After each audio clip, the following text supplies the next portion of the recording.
بسم اللہ الرحمن الرحیم۔ السلام علیکم ورحمۃ اللہ وبرکاتہ۔ گھر میں چلتے پھرتے یہ صورت پڑھیں، لڑائی جھگڑا، رزق کی تنگی، نحوست، بے برکتی، پریشانی، بیماری فوراً ختم ہو جائے گی انشاءاللہ۔ ہمارے معاشرے میں نفسا نفسی، نا اتفاقی اور بے برکتی اس قدر بڑھ گئی ہے کہ روزانہ گھروں میں لڑائی جھگڑے رہتے ہیں۔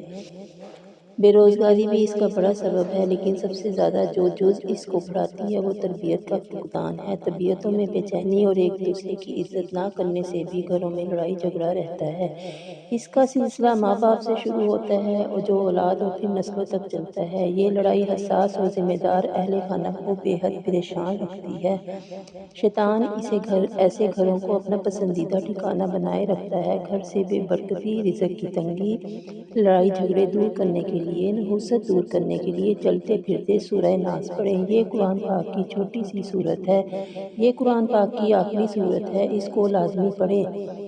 یا سورہ ناس کو 101 بار پانی پر دم کر کے گھر والے پی لیا کریں، اور جو پانی بچ جائے اس کو گھر کی دیواروں پر چھڑک دیا کریں، تو انشاءاللہ اس عمل کی برکت سے بھی گھر میں خیر و برکت ہوگی، رزق میں برکت ہوگی، گھر میں اتفاق ہوگا، خوشحالی آئے گی۔ تو آپ بھی اس عمل کو لازمی کریں، اسے شیئر کریں، ویڈیو کو لائک، چینل کو سبسکرائب کریں۔ جزاک اللہ۔ اللہ حافظ۔